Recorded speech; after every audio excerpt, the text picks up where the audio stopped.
So, folks, we have a special guest on the podcast today, Muriki Pulakita Hasvi.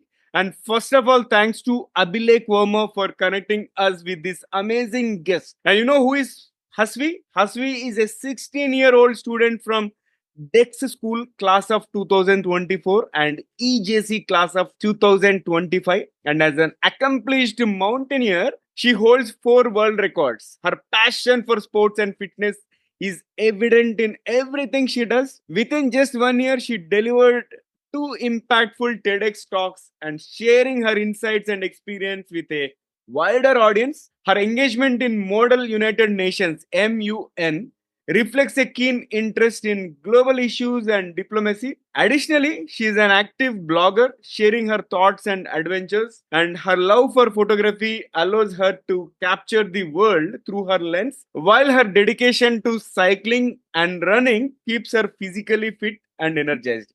That's quite a lot for a 16-year-old, isn't it? And not only does she excel in individual sports, she is also a skilled badminton player and a national level skater, showcasing versatility and determination in various athletic pursuits. Her achievements and interests make her a well rounded individual with a drive for excellence in everything she undertakes. And as we prepare to delve into our conversation on the topic at hand, scaling new heights, the inspiring journey of a 16-year-old mountaineering prodigy, Pulakita Hasvi Muriki. Here's an exciting twist as always. First, let us tickle her brain. So, Hasvi, get ready for a rapid fire round of random words. I'll mention a few and I would love to hear the first thing that comes to your mind in response without thinking much. All right? So, if you're ready, let's get the ball rolling. Yes, let's start. Okay, here comes the first word, curiosity. Curiosity, life, human body, and its capabilities. Invention. AI, technology, and Chat GPT. Inspiration. My failures. Future. Entrepreneur, lawyer, social activist. Book. Lost in the Valley of Death. Movie. Everest. Mountains. Mount Uti, Kangri. Universe. Universe, life on other planets, the black hole, and etc. Interesting. And then leadership. Organization. Okay, here comes the last one, role model. My parents. Amazing, Hasvi. Thank you for participating in the first rapid fire round. And you heard it right. There is second rapid fire round toward the end of the episode. So stay tuned. And before I formally welcome you to the show, let me welcome the audience. So, folks, you have tuned into TGV, the Guiding Voice podcast series. It is one of the very few podcasts in the world which has crossed 500 episodes, especially in the interview segment. And hearty welcome to the Guiding Voice podcast series, where we embark on transformative conversations for a better future. I'm your host, Naveen Samala, dedicated to making the world a better place through valuable discussions that add value not only to your life, but also to your career, and one conversation at a time. Thank you so much for tuning in. And Hasvi, hearty welcome to the Guiding Voice. How are you doing today? I'm doing great. Thank you so much. And thank you for being part of our journey. And let's get the ball rolling. And we'll start with your name. So, what is the meaning of your name? The meaning of my name is smile. So it is Pulakita Hasvi, which is like blossom with a smile. So yeah, that's the meaning of my name. Very thoughtful. Awesome. Mhm. And why are you fascinated by mountains and how did it all start, Hasvi? I'm fascinated by mountains because of how it all started. Both of them are related because I it all started when I was in my ninth grade. It was in the peak of COVID when everyone thinks COVID. Everyone takes the negative part of COVID, I've taken the positive aspect of it. I've gotten to be at home. I've sat at home for like a long time, and before COVID, I was actually a badminton player. So being a badminton player sitting at home for this long was very new for me. So that's how it all started, basically staying at home. And then after I stayed at home, after I got addicted to games, I got addicted to video games, like really I got really addicted to it towards it. And then there was a point of time where I was wanting to change myself. So that's when I started to explore stuff. I started to participate in opportunities, and that's when I came across a movie called Everest randomly on a day. And then that movie triggered my interest for mountaineering. As a badminton player, I was already interested in adventure sports and all of that.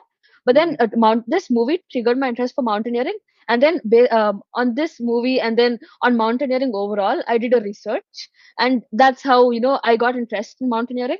that's how I developed interest for mountaineering. Got it. And Hasvi, can you name some of your academic pursuits, including public speaking, like giving two TEDx talks within a year span, that too at the age of 16 and less, right? Is not an easy thing, right? So please talk to us about it. So academic pursuits is one of them is TEDx. I've given my first TEDx at the age of 13 and the other one at the age of 14. And I've also given a Josh talk. And also I was recently inducted as the Harvard Youth Lead the Change scholar. And also I've gotten selected into summer courses at the Babson, Boston, Georgetown, and Rice universities. Wow, that's amazing. That's amazing. And Hasvi, you were the youngest girl in the world to climb this Mount Island peak, okay, which is located in Nepal. And have you ever felt like quitting during that particular summit? And what were some of the toughest lessons that you have learned in your mountaineering journey? The I'd say there's whenever you want to quit, you're always supposed to remember the reason why you've actually come here. Always remember two words, which is my why. It is the most impactful thing that you can ask yourself at those situations. So there was a point during the climb where we had a 80 to 85-degree wall to climb, and it was like crazy. And then that was already almost 9 hours into the climb. So that wall would take an additional 5 to 6 hours. So we had to climb that 80 to 85-degree wall with ropes attached to us. And then in the sun was so bright that it drained all of our energy. So it was that time when I actually thought of my why, and that kept me going. And that is one of the lessons I've learned, is to actually think of your reason why you started climbing and why you want to climb. And one of the other reason is to keep going. I mean, like, you keep going, you embrace the failure, you embrace the path that you go at and that you go in. That's one of so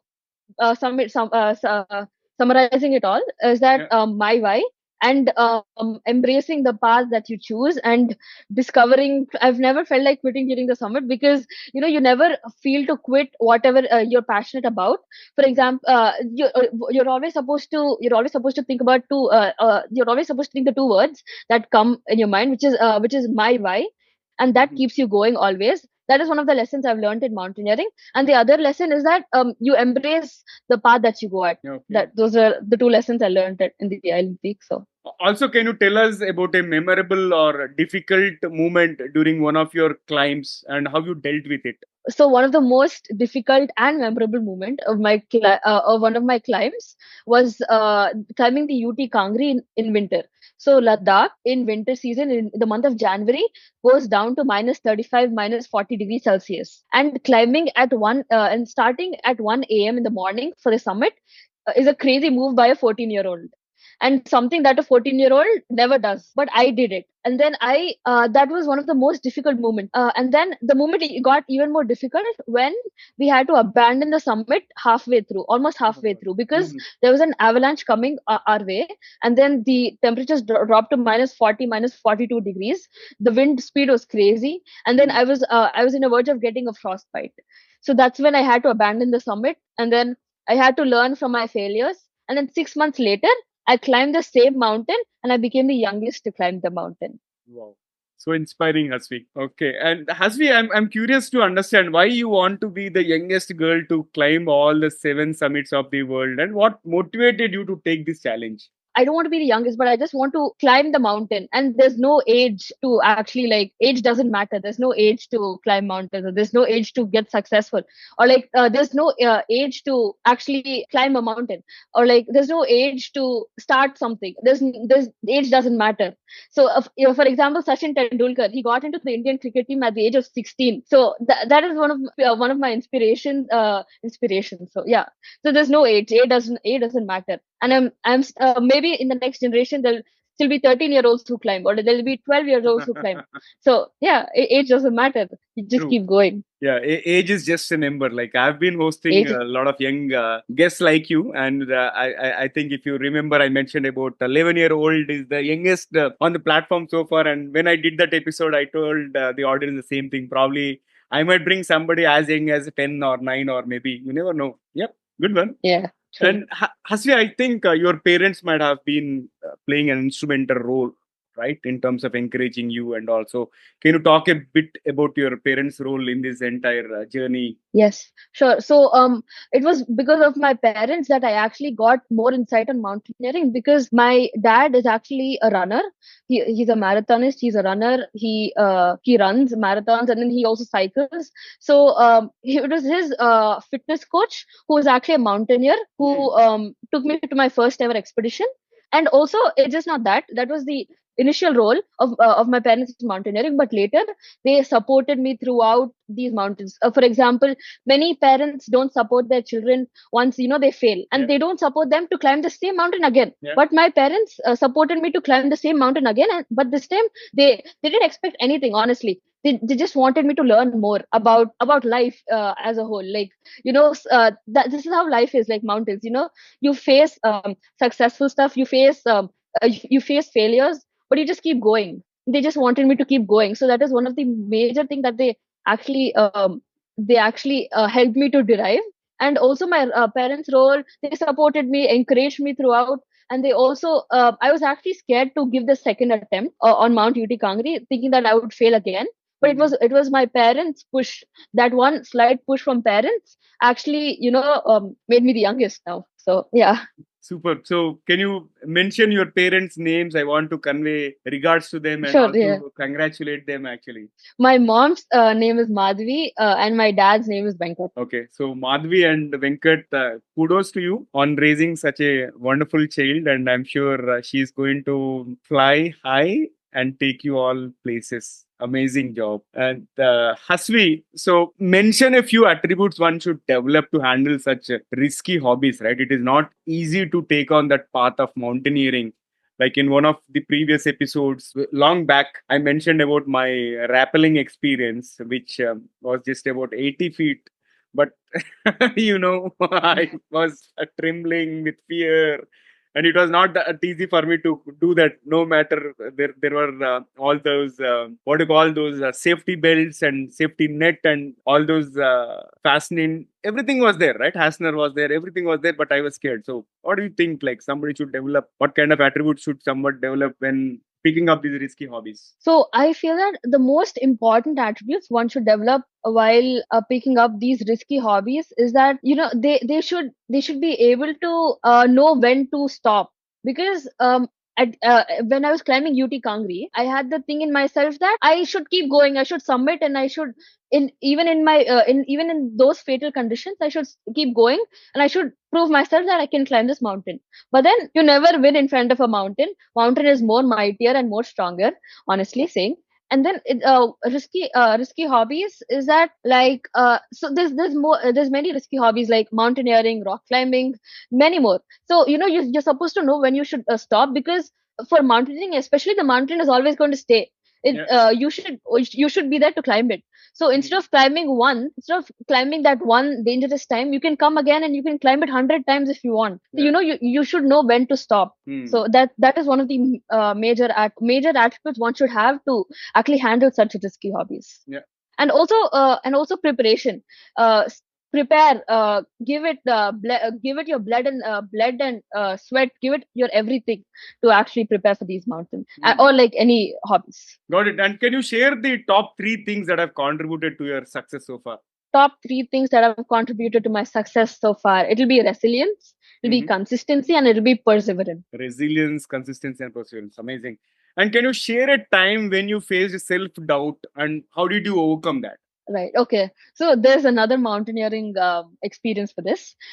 This time I was climbing Mount Elbrus, which is the highest mountain in Europe, the European continent, and one of the seven summits. So while climbing Mount Elbrus, the weather at Mount Elbrus is very unpredictable. The weather goes really good. It becomes there's this scorching sun that comes out, or there's the most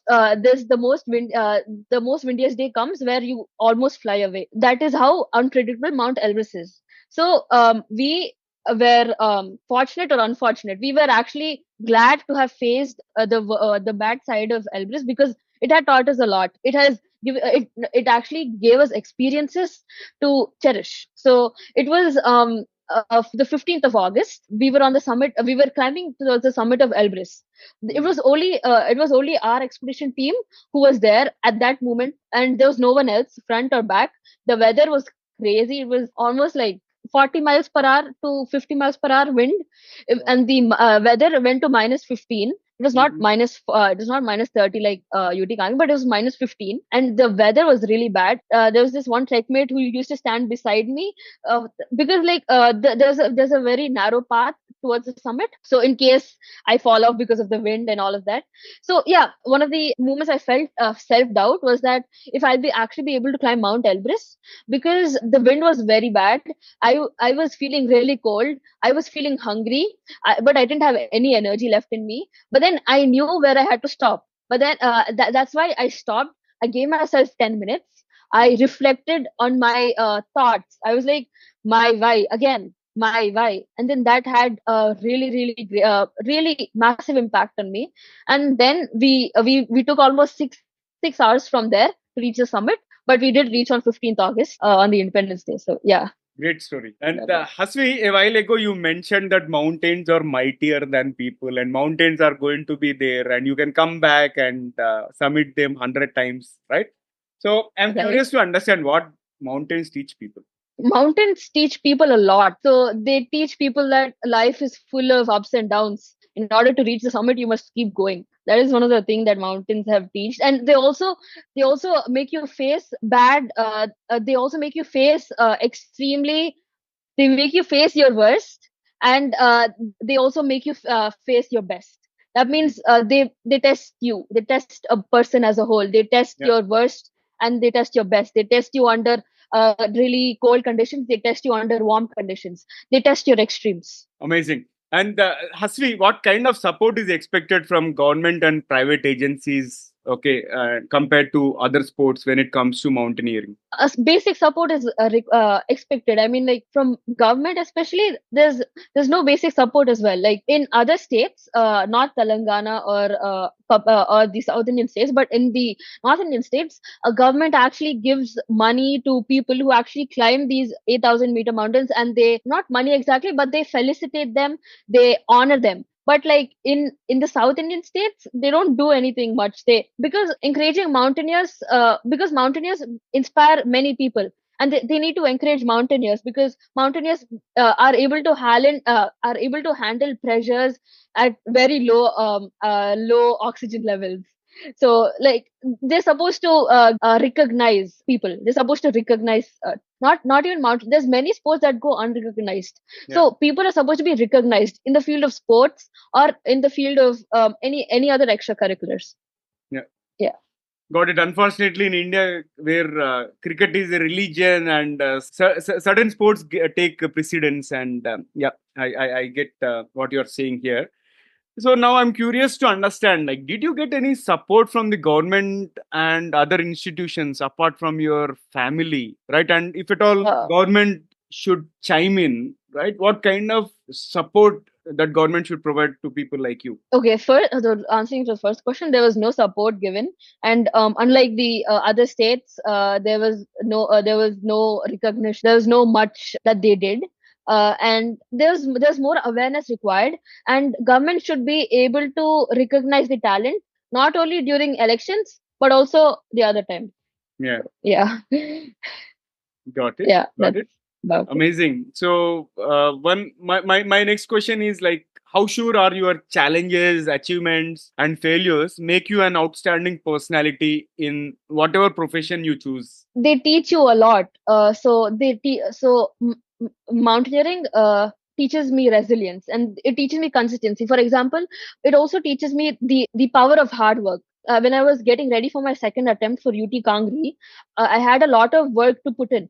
I used to wake up at 3:30 in the morning. I used to run for 2 hours, and then I used to come back, and then I used to hit the gym for half an hour to 1 hour, and then I used to go to school and come back at 3, and then at 3 I used to again go to the gym, work out, and after working out I used to come and study and get all the homeworks and revisions done at home, and then I used to sleep at 10 and again wake up at 3, and there was no cheat days. And also on top of that, I had a very strict nutrition plan to follow.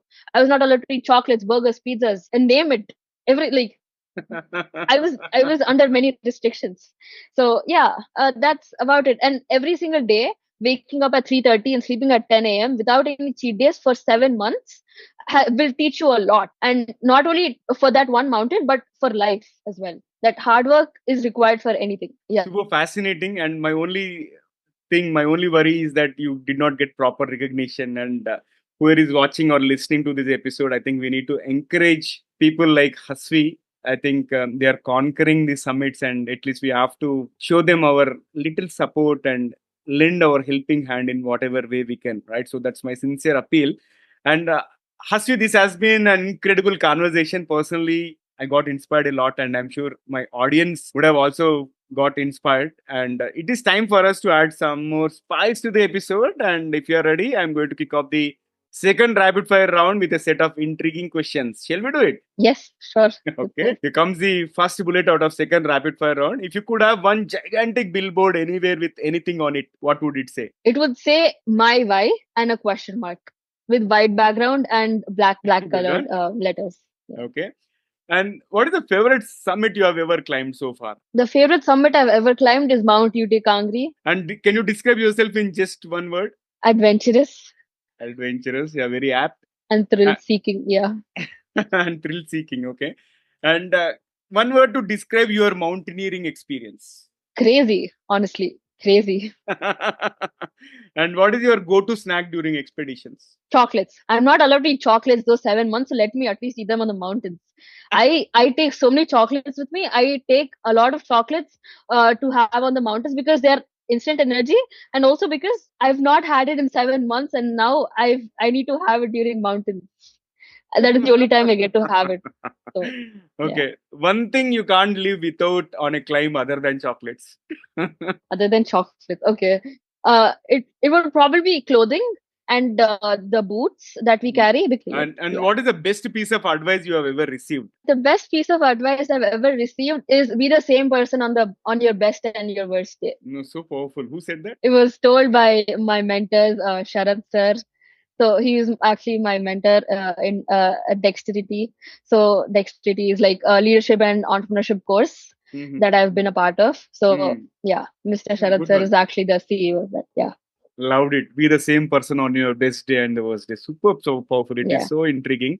And what world problems do you wish to tackle? The world problems I wish to tackle is that there should be no discrimination amongst women and men, and women should be able to do whatever they want.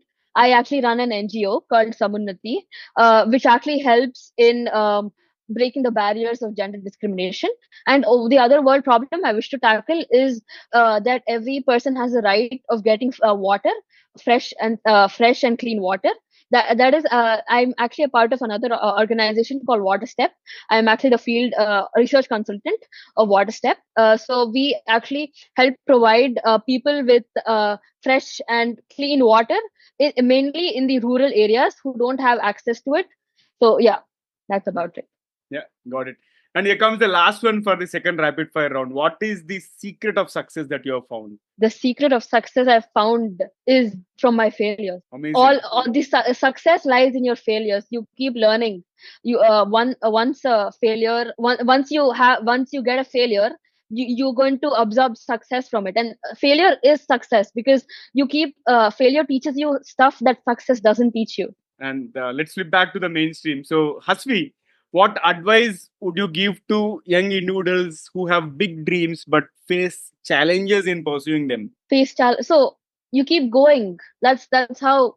So for example, there's actually a very famous quote: "You can't run, walk. If you can't walk, crawl. If you can't walk, if you can't crawl, slide." Or like just keep going. Honestly, that is the only thing. Challenges come and go. I mean, like for me, there were many challenges as well, but they come and go. Every challenge is temporary, but you facing them is the key. You facing these challenges actually teaches you more, and you facing these challenges teaches you more than what the actual destination would teach you. So it's almost like it's contrasting towards, like, you learn more during the travel than the destination. So yeah, that's like something that is similar.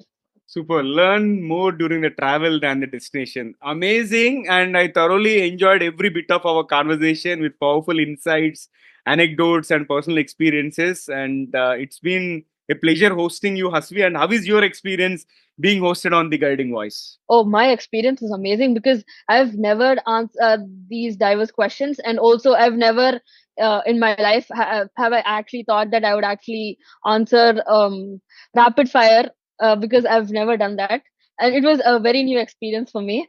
And the questions, the amount of diverse questions, like from different topics, and like how I was able to summarize almost all of my life into all of these questions was amazing. And thank you so much for this opportunity. I'm really honored to have been part of the Guiding Voice. Pleasure to host you, and we will do many more episodes in English and Telugu and whatever language you speak. Yes, sure. Amazing. So, friends, that was our episode with Muriki Pulakita Hasvi. And before we jump into the fun trivia section, we have a quick request. In case if you haven't already subscribed, please subscribe to TGV, the Guiding Voice podcast, from wherever you have tuned in, because subscribing keeps you updated on new episodes and you'll never miss a chance to meet eminent people and inspiring people like Hasvi. And folks, if you have enjoyed the conversation and found it useful, please share with at least three of your friends or colleagues who would also like TGV, the Guiding Voice. So spread the knowledge and help others grow just like you. Now let's hop into the trivia segment. And here comes the trivia. Having had an amazing conversation with a world record holder in mountaineering, I thought I would present you few interesting and less known facts about historical origins of mountaineering. The first one is about the first ascent of Mont Blanc. The birth of modern mountaineering is often traced back to the first successful ascent of Mont Blanc, the highest peak in the Alps, by Jacques Balmet and Dr. Michel Gabriel Paccard on August 8th, 1786. And this climb marked the beginning of mountaineering as a recognized sport and inspired many future expeditions. Second is about the golden age of alpinism. It is between 1854 to 1865 is known as the golden age of alpinism. And during this time, many of the major peaks in the Alps were first climbed, largely driven by British climbers. And notable first ascents include the Matterhorn by Edward Whymper in 1865 and the Eiger by Charles Barrington in 1858. And this era established mountaineering as a popular pursuit among Europeans. Third is about the first ascent of Mount Everest. On May 29th, 1953, Sir Edmund Hillary of New Zealand and Tenzing Norgay, a Sherpa of Nepal, became the first climbers confirmed to have reached the summit of Mount Everest, the highest mountain in the world. And their successful ascent was a monumental achievement in mountaineering history and captured the world's imagination, highlighting human endurance and the spirit of exploration. And these milestones not only marked significant achievements in the history of mountaineering, but also paved the way for the development of techniques, equipment, and the mountaineering culture that exists today. So that's it from my side. And folks, what did you love from this episode? I would love to hear from you. And likewise, if you know any inspiring personality around you, do let me know about them. And thank you so much for tuning in and also for being part of our awesome community. So, love to hear from you. So, do not hesitate to share your ideas, feedback either through social media, or you can email us at theguidingvoiceforyou@gmail.com, 4 as in digit 4 and you as in letter U. And let's create content that resonates with you. I'm your host, Naveen Samala, a lifelong learner, and my goal is to have impactful conversations that improve not only your life, but also your career, and one conversation at a time. Until next time, take care, stay inspired, and remember the future holds great things because the best is yet to come. Goodbye for now. See you all in the next episode with another amazing guest.